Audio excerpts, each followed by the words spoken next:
tardes, sean bienvenidas. Ya esta viene siendo pues nuestra segunda clase. La primera se encuentra ya disponible en la plataforma.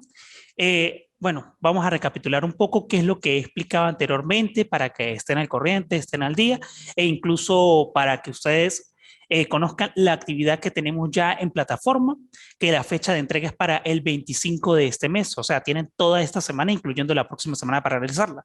Lo que les pedí realizar fue un pequeño ensayo en 2 páginas en Microsoft Word.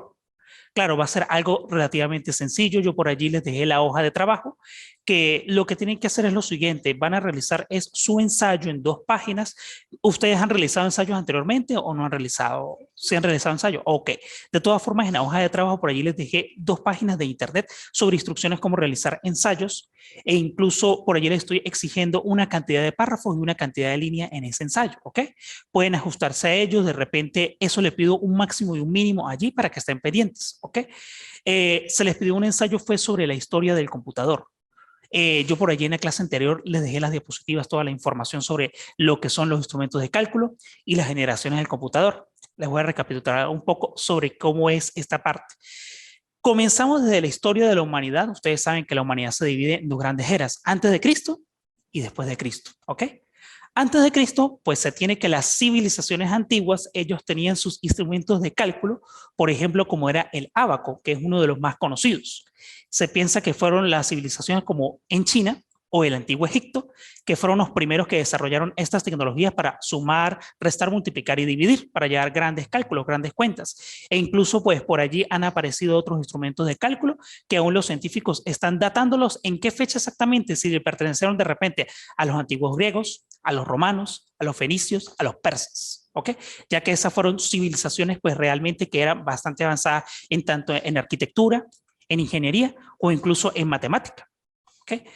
Pasando ahora prácticamente a nuestra era ya más actual, pasando lo que es ya la conquista del Imperio Romano, su caída, la aparición de los primeros reinados en lo que fue Europa, se comienzan a desarrollar de repente lo que es la era de la industrialización con la aparición de la imprenta. Allí aparecen unos instrumentos, por ejemplo, como es el caso de las máquinas, por lo menos máquina tabuladora, aparece por lo menos una calculadora simple, sencilla. Estas máquinas, por aquí tengo una pequeña información que yo también les dejé a ustedes. Estas máquinas, primero que todo, aparece lo que es la regla de cálculo, que era una regla simplemente sencilla, normal, como la que tenemos hoy en día, pero en su centro tenía como una especie de ranura que desplazaba los números, de repente comenzaba del 1 al 20 o al 30, dependiendo de las cantidades, y ellos iban contando manualmente, pero era un instrumento mucho más fácil para poderlo utilizar. E incluso apareció la máquina de Pascal. ¿Han escuchado hablar sobre la máquina de Pascal o nunca han escuchado sobre ella? Bueno, resulta que esto ya fue en la época del Renacimiento, por allí en 1642, por un inventor llamado Blaise Pascal, que creó la máquina llamada Pascalina, o como la conocemos, la máquina de Pascal. ¿Ok? En la presentación anterior, por allí les dejé la imagen de cómo era la máquina de Pascal, que prácticamente era una caja rectangular que tenía una serie de engranes que prácticamente al solamente manejar una serie de palancas, los engranes se iban moviendo e iba dando un resultado a medida que nosotros íbamos moviendo una serie de palancas. A pesar de ser una máquina pues relativamente algo grande, compleja y complicada para la época, era algo mucho más rápido de sacar cuentas de forma manual, utilizando que sea un pergamino o una pluma con tinta como era de aquella época, ¿ok? Luego, si nosotros pasamos, seguimos avanzando, aparece por lo menos en los años 1800, ya vamos a nuestro continente, por lo menos Hollerith, que fue un estadista. Él entró a lo que es en aquella época el censo en los Estados Unidos. Resulta que, como ustedes saben, Estados Unidos fue el primer país que en América pues se independizó, ¿no es así? Bueno, resulta que para aquella época, en 1880, él fue contratado para trabajar en el censo, pero resulta que el censo duraba alrededor de 7 años. O sea, imagínense un censo que es para una población determinar qué cantidad de dinero se va a utilizar a 10 años, ¿no? Y un censo en 7 años, pues muchas veces solamente queda 3 años para poderlo desarrollar. Bueno, él creó esta máquina tabuladora que era para trabajar en este censo. Resulta que Estados Unidos la sometió a una especie de estudio, vamos a revisar si sirve o no sirve. Resulta que era en cuestión de minutos que daba un resultado. Resulta que cuando se le dio la aprobación de este censo para 1890, el censo solamente se realizó en 6 meses. Fue muchísimo más rápido, o sea, hubo un cambio. Y se dice que él es el primer informático que existió. Él se le llama Hollerith como el padre de la informática. Pero fue a mediados de 1939, cuando ya comienza lo que es la Segunda Guerra Mundial, que se comienzan a desarrollar las primeras computadoras. Resulta que es algo verídico, ¿no? Con la llegada de la guerra, la aparición de los regímenes opresores en Europa, lo que es en Asia, en nuestro continente se empiezan a desarrollar estas máquinas, pero se desarrollaban más que todo ¿para qué era? Para la parte militar, para las estrategias, para poder movilizarse de un sitio a otro. ¿Ok? Esto era prácticamente para estrategia militar. A medida que fueron avanzando los años, lo que es la primera generación de los computadores fue avanzando. Los primeros computadores eran de tubos de válvulas de vacío, eran inmensos, eran grandes como esta habitación, pero necesitaban era ventilación. Así llegamos, fuimos avanzando hasta llegar a la segunda generación, que fue a mediados de los años 50, que aparecen equipos un poco más pequeños, ya tenían pero por lo menos una pequeña pantalla. Claro, era una pantalla que era simplemente con una especie de óvalo, eran teclados inmensos, no tenían mouse, por cierto, eran simplemente máquinas bastante rústicas. Fue a mediados de la tercera generación de los computadores que ya se empieza a desarrollar el concepto de un teclado y un mouse. Ya por lo menos, no sé si ustedes han escuchado de los inicios de la empresa Apple, la muy famosa Apple, que hoy en día tenemos los iPhone, las tablets e incluso diversos sistemas operativos y diversos dispositivos. Bueno, ellos comenzaron, fueron un garaje, pero su primer equipo fue de la tercera generación. Gracias a esto ellos se fueron dando a conocer y para llegar a la cuarta generación, ellos sacan un equipo llamado Lisa. Ese equipo Lisa era grande, era como de este tamaño, tenía un teclado, tenía un mouse, ya se iba desarrollando un poquito más lo que era la parte gráfica, la parte de interfaz, ya por lo menos se conocía lo que era de repente trabajar en algún programa como procesador de texto, pero con muy poca memoria. E incluso aquí se fueron ya desarrollando lo que son los microprocesadores, las memorias RAM, ya era un poquito más moderno como lo nosotros. Resulta que después de esto, a mediados de los años 80, aparece la quinta generación. Resulta que hay una pequeña discrepancia a medida que van pasando los años. Se dice que con la llegada de los años 90 o los años 2000 se cambió de generación, pero muchos expertos informáticos dicen que no se ha cambiado de generación, sino que seguimos en la quinta, ya que no ha aparecido un computador que sea lo suficientemente, por lo menos, impresionante, que si de repente una inteligencia artificial, que ya por lo menos hoy en día lo estamos viendo, que ya ha aparecido robots que prácticamente piensan, estoy vivo, yo existo. Entonces puede decirse que pronto estaremos a una nueva generación. Pero ¿qué sucede? Con los computadores actuales estaríamos en la quinta generación. Yo por allí en la presentación anterior pues les mencioné también un poquito de esta parte sobre la última generación, el desarrollo del microprocesador, a qué se debía este nuevo desarrollo tecnológico, cuáles eran los nuevos equipos, por lo menos los procesadores Corel i3, i5, i7, que son los más modernos. ¿Ok? Bien, ahora vamos a continuar con esta parte. También yo les hablé en la clase anterior, les hablé sobre lo que era la informática, ¿no? Tenemos que la informática viene siendo esa ciencia que estudia la parte automática y racional de la información. O sea, la informática no es que va a trabajar exactamente con computadores, sino ella trabaja en base a la información. Ella trabaja todo lo que es, por ejemplo, la parte racional, el pensamiento humano, el por qué el computador realiza esa función. E incluso dice aquí lo siguiente, la informática es la ciencia que está al servicio de la humanidad, facilita la vida cotidiana y está más en nuestros tiempos actuales tan cambiantes. ¿Ok? Bien, ahora yo les hago una pregunta a ustedes dos. Por ejemplo, ¿qué piensan que es la computación para ustedes? Ok, perfecto. No está mal la definición, no está mal el concepto, están centradas en lo que tenemos. Ok, cuando hablamos un poquito de la computación, es una ciencia que se estudia básicamente ¿de quién? Del computador. Ella trabaja en servicio ¿de quién? De la informática, pero todo en base a quién, al computador, que sin tu procesamiento de datos, de repente en lo que son todos los procesos de guardado de información, extracción de información, búsqueda, de repente trabajar con codificación, trabajar con todo lo que es esto, comunicación de un lado a otro, de extremo a extremo, ¿ok? Bueno, también se dice que la computación viene siendo una rama de la informática. Ella de que se encarga prácticamente de lo que es el diseño, toda la parte de memoria, todo lo que es relacionado a quién, al computador, ¿ok? Hasta el momento tienen alguna duda, alguna pregunta. Chévere, perfecto, no hay ningún inconveniente. De todas maneras, pues es bueno que ustedes vayan indagando un poquito más en Internet para cuando realicen esta actividad, cuando realicen este trabajo, adelante, esto puedan investigar un poco más. Claro, la información que yo les estoy dejando aquí, ustedes pueden utilizarla al gusto de ustedes. Pueden encontrar de repente, ustedes saben que Google es una herramienta impresionante, es lo mejor que nos ha pasado a nosotros en la humanidad. Les recomiendo lo siguiente, cuando ustedes vayan a investigar en Internet, no se guíen de repente por Wikipedia, por Rincón del Vago, por monografías, no. Traten de buscar otras aplicaciones, traten de buscar de repente otras páginas. Normalmente les recomiendo que busquen en las 4 primeras páginas que aparecen, aparte obviando un poquito Wikipedia. Claro, en Wikipedia nosotros que tenemos que revisar un poquito, ustedes saben que se puede editar la información, ¿no? Con hacer clic en el botón editar, automáticamente alteramos todo. Les recomiendo es que por lo menos esa información que está allí en Wikipedia ratifiquen con otras páginas, de repente con páginas de universidades, con autores, de repente también con libros de informática. Yo, por ejemplo, estoy utilizando este libro que lo conseguí, que es el de Introducción a la Informática perteneciente a la Universidad Nacional Abierta. ¿Ok? Que aquí hay diferentes autores, es muy buena la información. De todas maneras, yo por allí voy a ver si les puedo montar un poco más de información en PDFs, de repente en otros archivos, para que ustedes vayan consultando, ¿ok? De todas formas, pues aún tenemos tiempo para la entrega de esta actividad, ¿ven? ¿Ustedes son de qué carrera?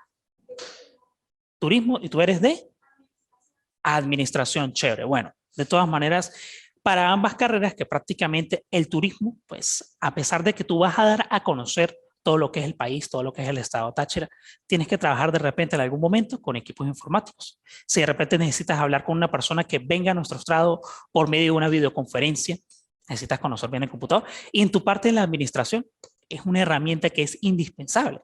Tú vas a estar de repente en una oficina, vas a ser de repente encargado de un departamento y tu mejor amigo, ¿quién va a ser en la oficina? El computador, ¿ok? Bien. Aparte de eso, en esta materia también les voy a comentar que vamos a trabajar con Microsoft Word. Primero que todo, en este trabajo que les voy a mandar, quiero saber qué conocimiento tienen ustedes sobre el procesador de texto, cómo ustedes se manejan, de repente cómo lo utilizan, porque allí en base vamos a trabajar para la tercera unidad, que les voy a indicar de repente cómo podemos utilizar esas herramientas de mejor manera, cómo podemos aprovecharla al máximo. ¿Ok? Bueno, vamos a continuar ahora sí con nuestro tema. Esta unidad 2 se refiere al hardware y al software, que viene siendo todo lo relacionado en su aplicación al computador. ¿Ok? Bueno, aquí hay 2 palabras que son totalmente diferentes, que son los componentes que tiene un computador: hardware y software.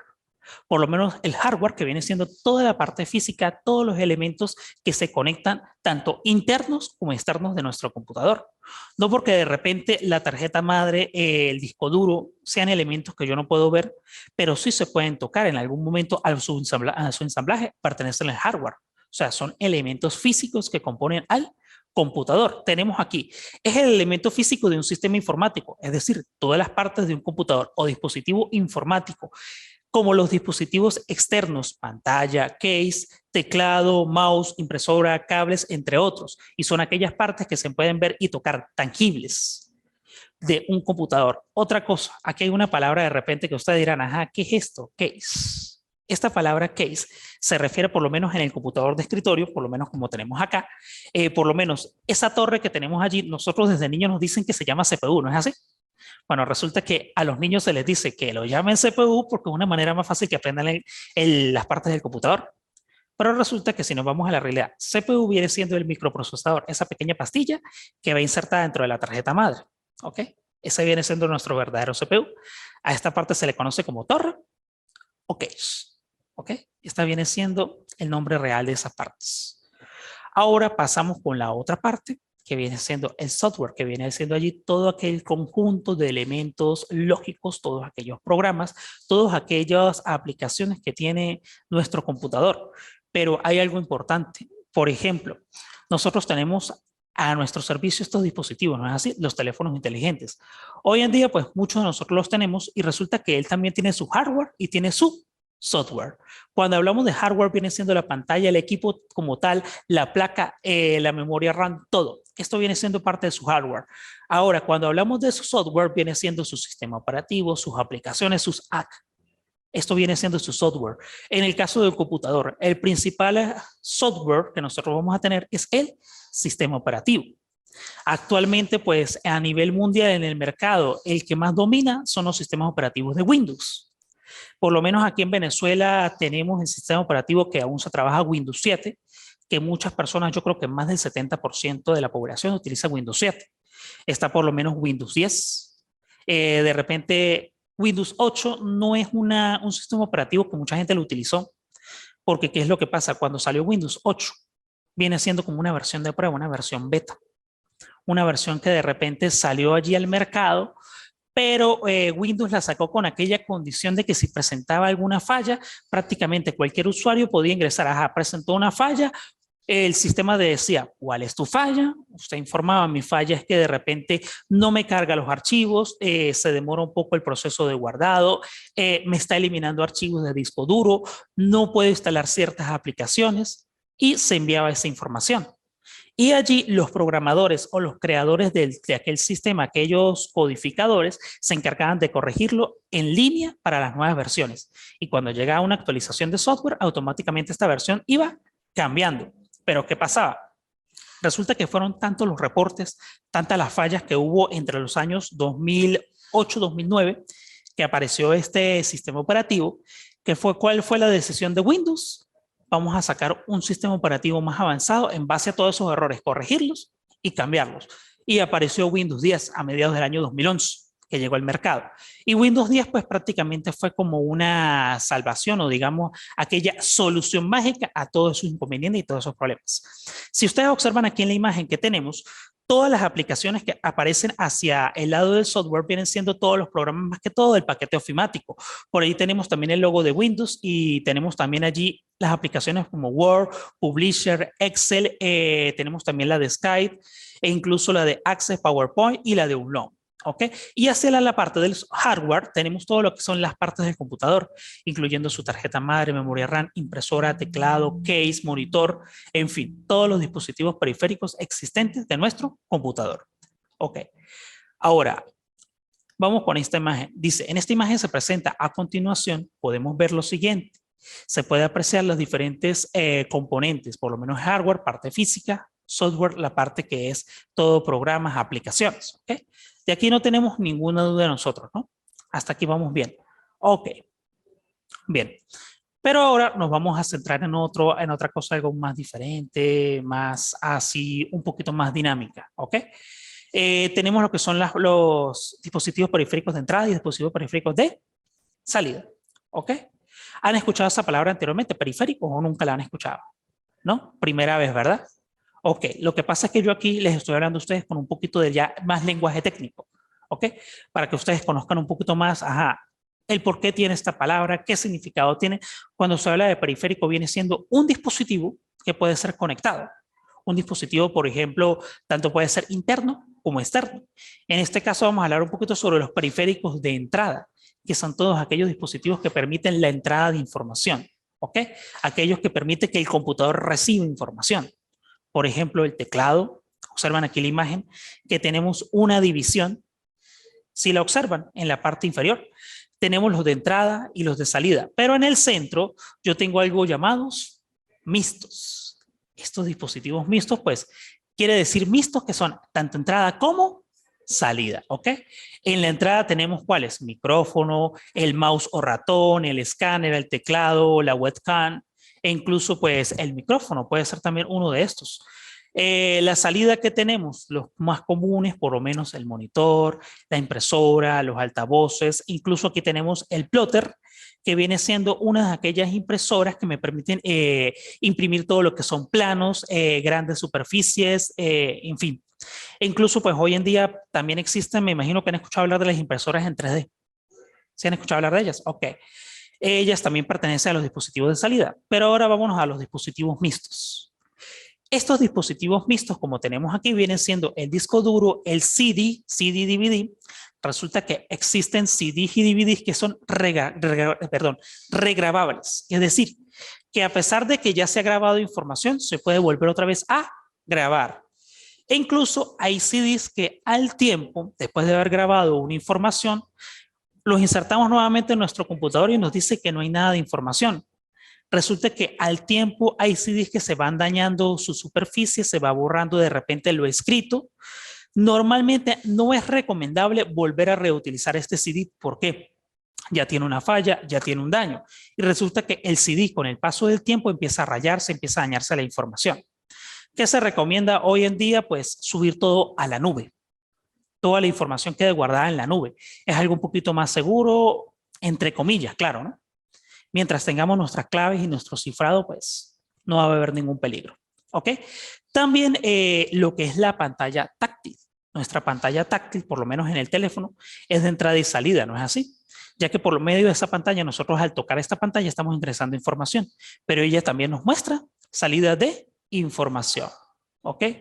Bueno, continuemos. Aquí vamos a ampliar un poquito más sobre la parte de los dispositivos o los periféricos de entrada. ¿Ok? Ajá, ¿quién de las dos, por favor, puede leer la información que tenemos allí? Entre estos dispositivos capitaliza los datos introductorios por el usuario o por otros dispositivos y los envía a los ordenadores para ser procesados. Ajá, ok. Bueno, allí tenemos los más conocidos, los que ya hemos mencionado en varias oportunidades, ya los conocemos, ¿ok?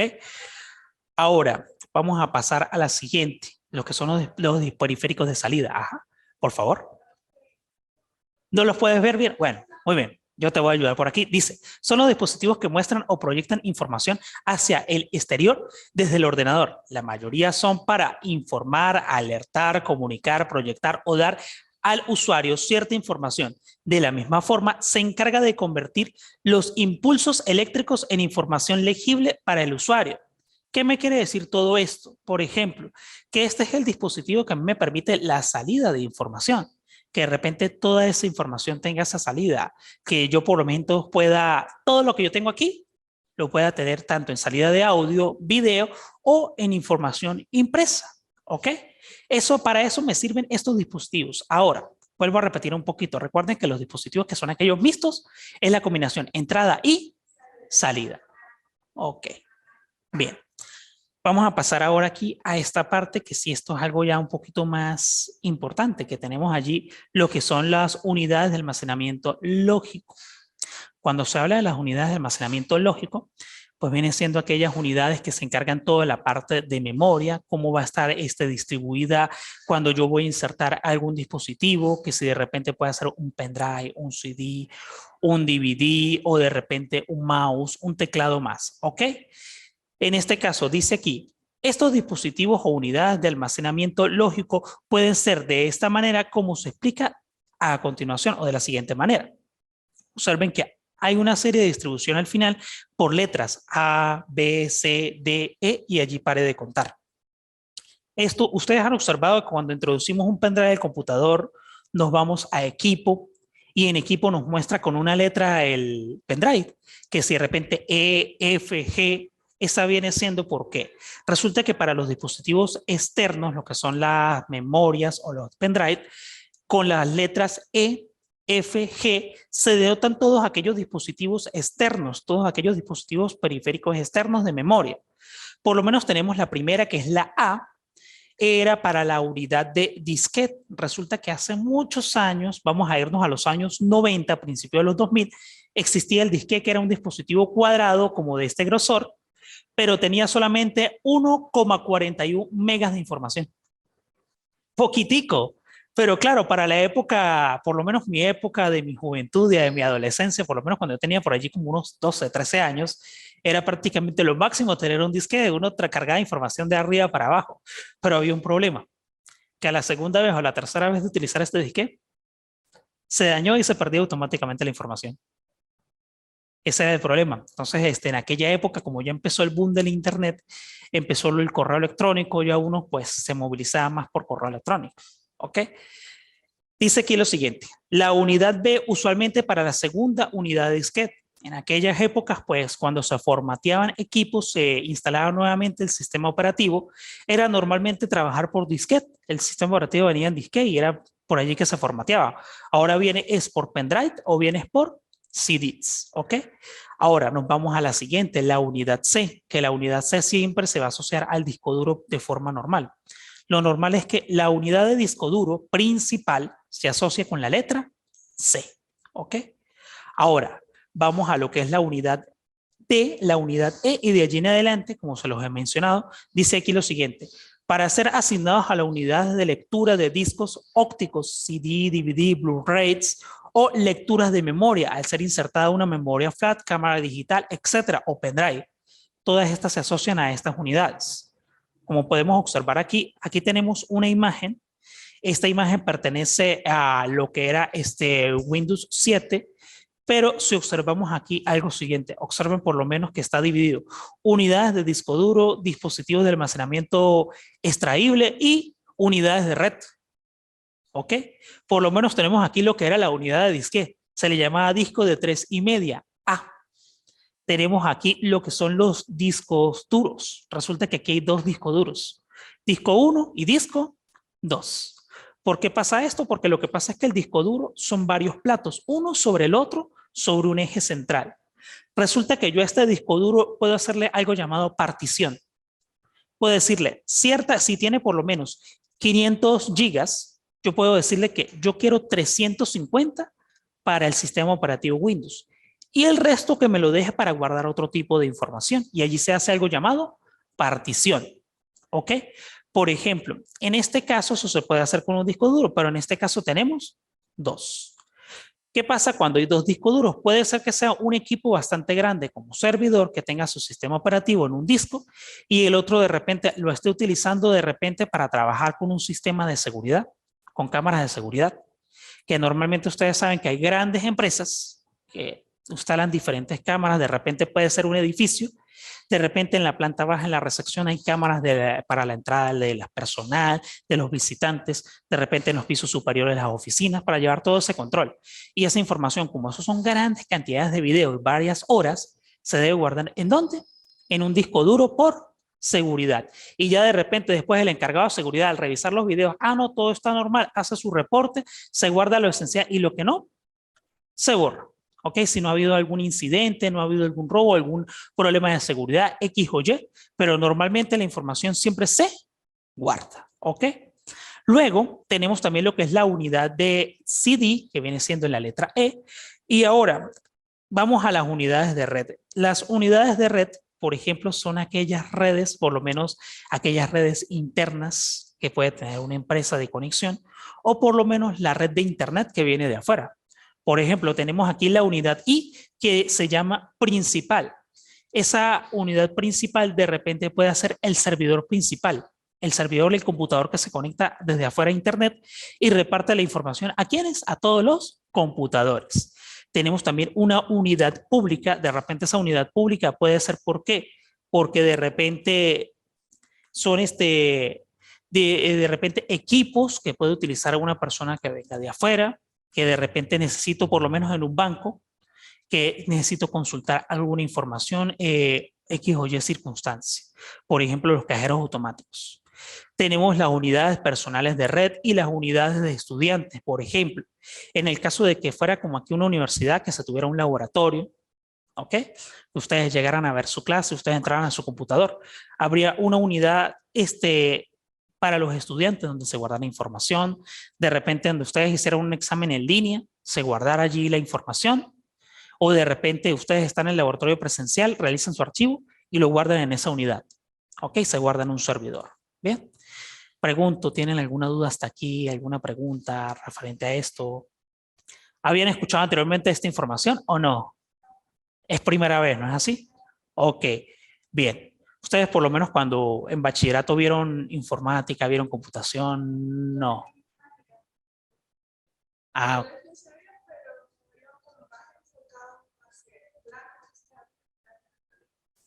o sea, no fue a lo que fue esencial.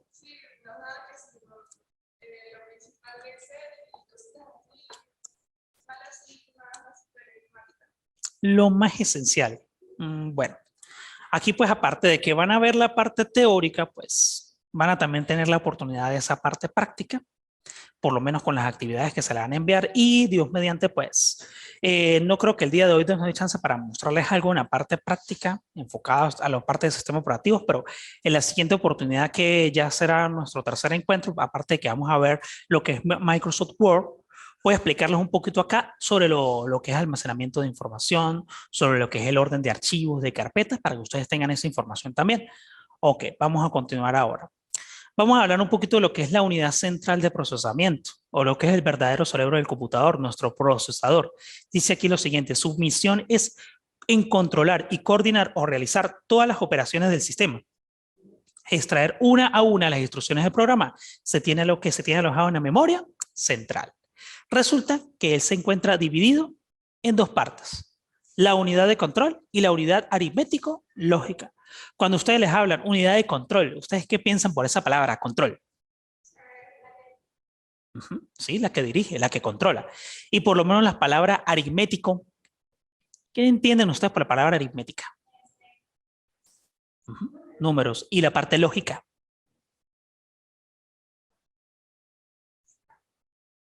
Bueno, resulta que la unidad de control, si es correcto, se encarga de todo lo del control, coordinar todas las funciones del computador.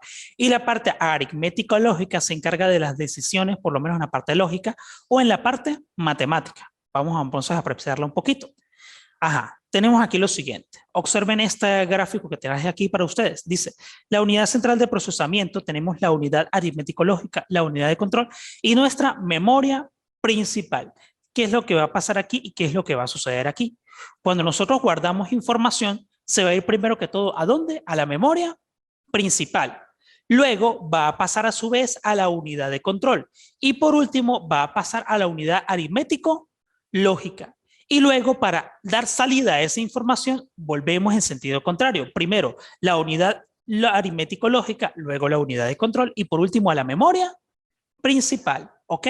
De todas formas, aquí observen los pasos. Dice uno, obtener la instrucción de la memoria, es decir, va de la memoria a la unidad de control. La unidad de control. Dos, decodifica instrucciones en comandos, ¿ok? Que vienen siendo una serie de instrucciones. Tercero, ejecuta esos comandos. Esta es la que se encarga de decir, esto va para acá, esto va a este lado. Y por último, se almacena el resultado en la memoria. Se guarda esa información en la memoria e incluso se puede ver, se puede extraer. Dice aquí, dentro de la CPU, la información pasa a la memoria principal, luego a la unidad de control, donde se codifica las instrucciones en comandos. Después pasa a la unidad aritmético-lógica, se ejecutan los comandos y después se pasa a la unidad de control y por último se almacena en la memoria principal, ¿ok? Prácticamente es lo mismo que tenemos en la imagen, ¿ok? Bien. Ahora, vamos a ver un poquito más sobre la unidad de control. Dice que es el centro nervioso del computador. De ella se encuentra y se gobierna todo lo que son los operadores. Por lo menos sus funciones. Función de la memoria principal, examinarla y codificarla. Y por último, la unidad aritmético-lógica dice que esta unidad se encarga de realizar operaciones de elemental de tipo aritmético.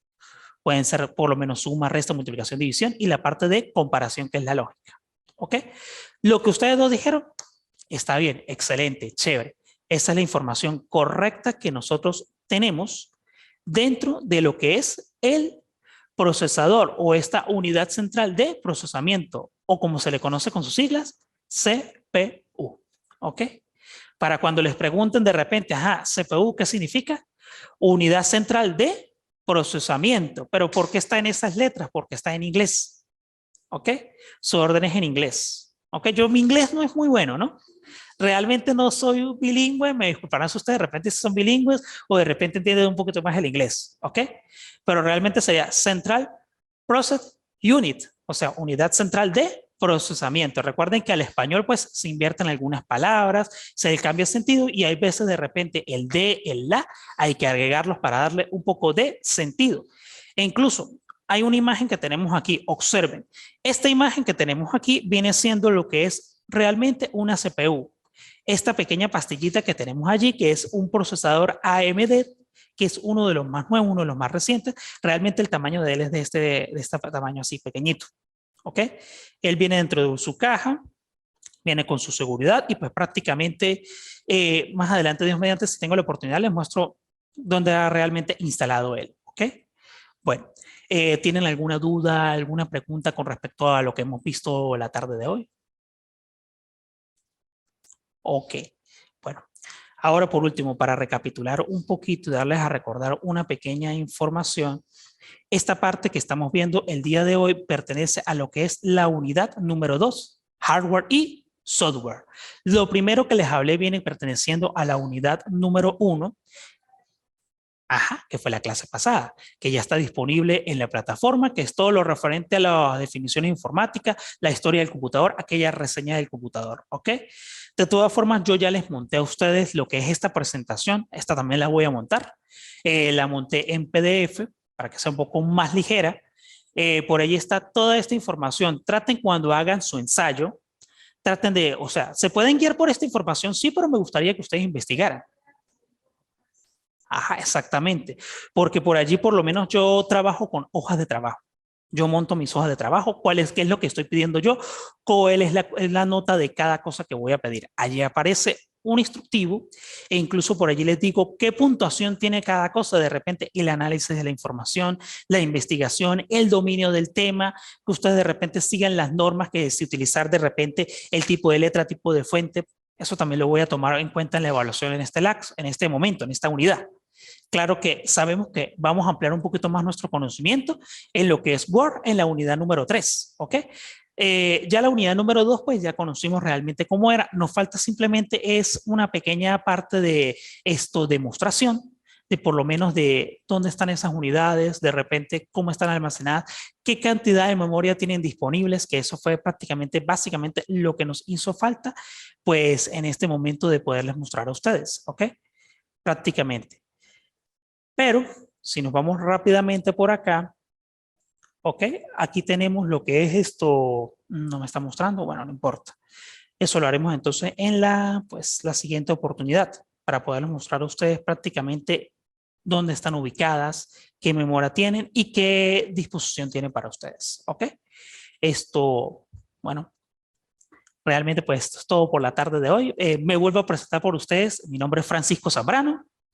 Ok, yo soy licenciado en Educación, Mención Informática, especialista en Planificación Educacional y magíster en Gerencia Educativa. Ok, de todas formas, por la plataforma aparece mi nombre, aparece mi información. Cualquier cosa, pues estoy a la orden. Cualquier duda, cualquier información, pues me la pueden hacer llegar por medio de la plataforma, por los encuentros acá. Cualquier duda, con mucho gusto los puedo orientar, las puedo atender. E incluso de repente los que están conectados también, cualquier información, cualquier duda. Ok. Bueno, por esta tarde de hoy ha sido un placer, pero pues realicen con tiempo esa actividad, aprovechen el tiempo, todavía tenemos una semana y media para la entrega. De repente, si ustedes la tienen lista antes del día 25, la pueden montar sin ningún problema a la plataforma. ¿Okay?